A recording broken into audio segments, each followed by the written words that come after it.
I'm Mr. MegaManFan and welcome back to Genesis Does. Since we've already established on this show that if a game comes out on two different generations of consoles, even if one is Sega and the other is Nintendo, that doesn't count.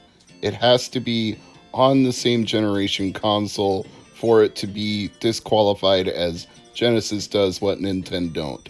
Thus, today I bring you Snow Brothers because it was on the Mega Drive, but not Super Nintendo. It was on the Nintendo Entertainment System and is now one of the harder to find and more sought after games of that library, although most versions of Snow Brothers do seem to command a little bit of a premium. In fact, the Mega Drive version may actually be the most expensive one of all because as I'm recording this video, it commands $1,400 loose, $2,800 complete, and an astounding $7,300 new and sealed. Good Lord Almighty. I thought the Famicom and the NES versions were expensive, but they got nothing on that. Famicom goes for $210 loose, $470 complete, $1,500 new. NES goes for $304 loose, $564 complete, and $3,000 new. So like I said, it is a very sought after game. Why is it so sought after? Well, short print run probably makes it more valuable, but it's also a damn fun game.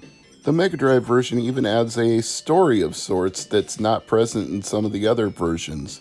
In this game, your two titular Snow Brothers, Nick and Tom, are dating the two princesses Puri Puri and Poochie Poochie, although they've been kidnapped by some evil ne'er-do-well who obviously plans to do bad things to them, and you must set off on a quest to knock off all of the enemies, and I do mean literally knock off, to get to the boss and rescue your girlfriends. Excellent! Put them in the Iron Maiden. Bogus! Yes, so you're on a quest to save your most righteous girlfriends. And how do you do that? You make snowballs. You see these monsters that are moving back and forth across the screen? You cover them in snow until they turn into a big round snowball, and then you shove the snowball off to destroy them. You shove it off a cliff, you shove it into a wall, whatever you do, you walk up to it and you use the same button that you use to fire the snow to shove the snowball. And if it happens to ricochet into other monsters, they get taken out by the speed and size of the boulderous snowball. Is boulderous even a word? I just made it up on the spot, I guess, but it's what happens. The boulder of the snowball becomes a moving object that can crush anything under its sheer size and weight. So it's a bold adventure with a boulderous boulder of snow. Sometimes when the boulder crushes multiple enemies in a row, you get bonuses. You get fruit, you get objects that make you run faster, you get various items that are dropped across the screen. So if you're thinking this game is a lot like Bubble Bobble, you wouldn't be wrong. I would call it spiritually a successor to that. It also has some elements of Buster Brothers to it, both in the items and the cooperative gameplay. They're all fruits from the same tree, and this one definitely takes kinship with Bubble Bobble because you've got a single fixed screen that you're moving up and down on, and when you clear the screen, you move up to the next screen. It's a formula that worked very well for Bubble Bobble, and they just took the approach that if it's not broke, don't fix it.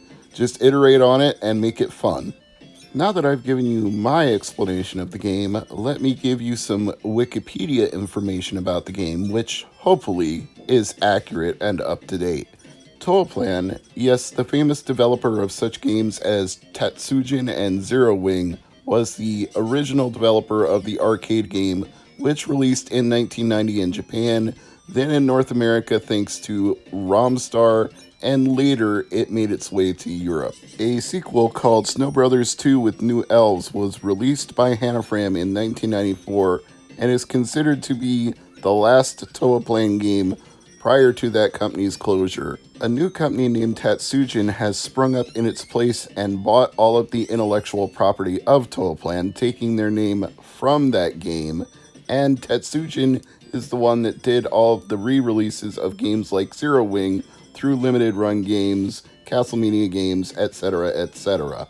Does that mean we could eventually see a release of this game in a reprint form?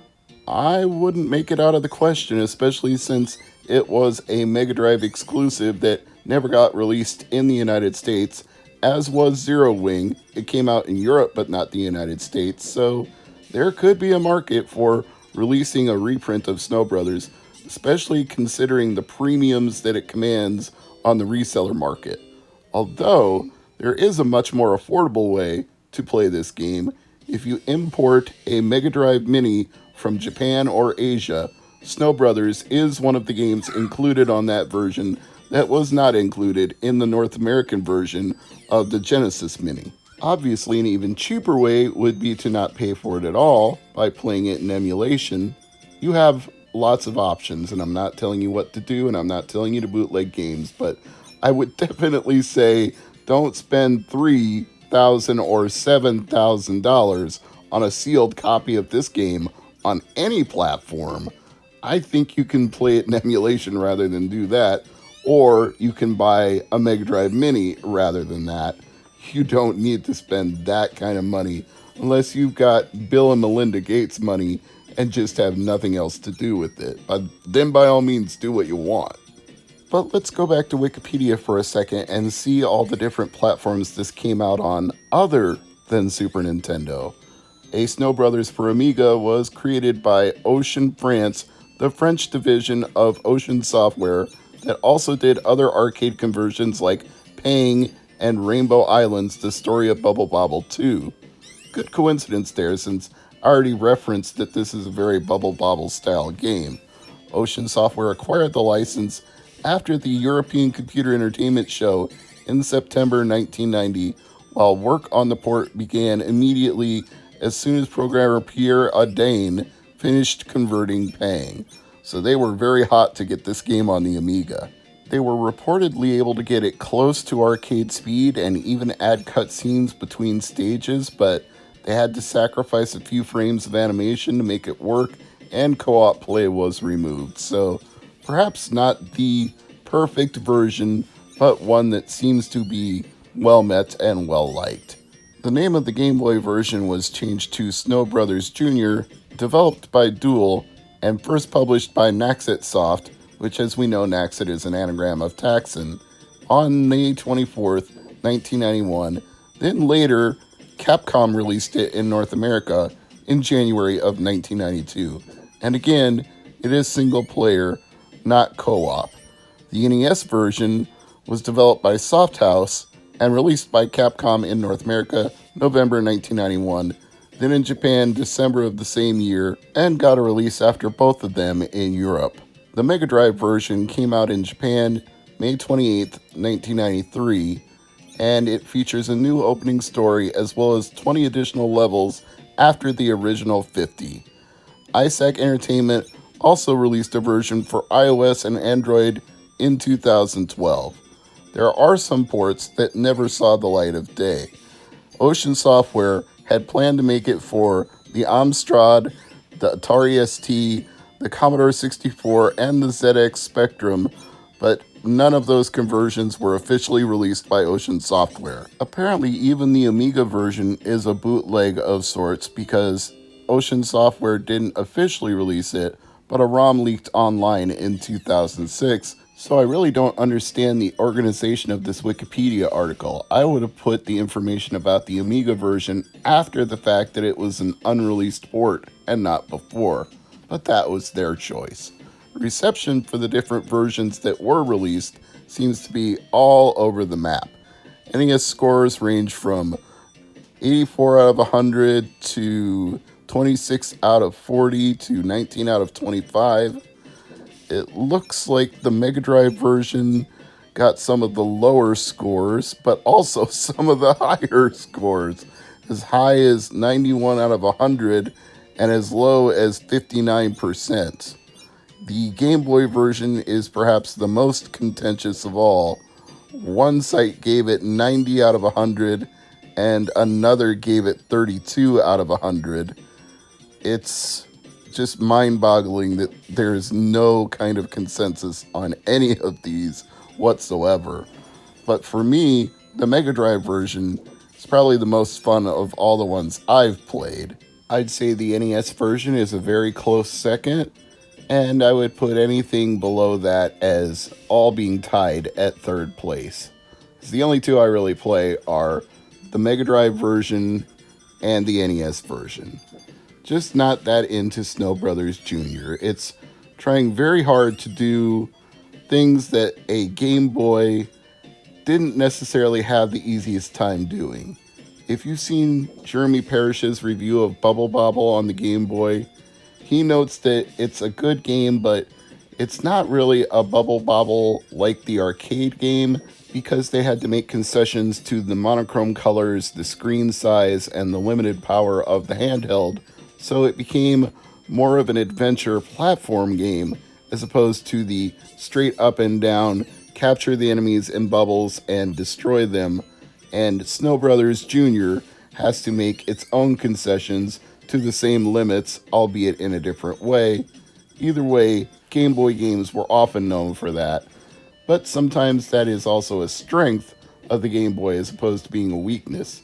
It's fun to play games that fit within those constraints and appreciate the lengths that the developers went to work with those constraints to make something fun and entertaining. You've only got a 160 by 144 screen, you've got 4 shades of gray, you've got a 2.6 size screen overall with that display, and you've got a 4.19 megahertz CPU. So if you can make something fun within those limits, Godspeed, more power to you. You really know what you're doing. It really is a testament to how skilled those software companies and those programmers were that they were able to release so many games on Game Boy. Even if they had to stick enhancement chips in some of them to overcome those limitations, they did a fine job. Now, eventually, after you play enough stages of Snow Brothers, you reach a boss stage like this one, and in this gameplay session I made the mistake of trying to just pelt the boss with snow directly. It does hurt the boss that way, but you're going to get hit by the enemies it's throwing back at you in return. So what you should really do is use the same strategy you used in all the levels leading up to the boss, which is to make a giant snowball, shove it, and then have it ricochet around the screen. Because once it ricochets into the boss, it'll do a lot of damage to the boss, way more than you can just firing snow at it straight up all by yourself.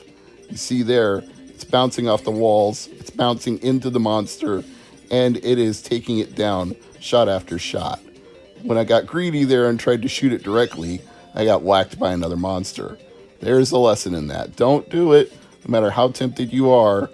That's not the right strategy. You need to stick to shoving snowballs to succeed. And once it falls down for good, then you can jump down and pelt it with snow for a little smug satisfaction that you beat the boss. Congratulations! Now you can move on to another set of stages and do it all over again, because you've got a long way to go until you can rescue the princesses.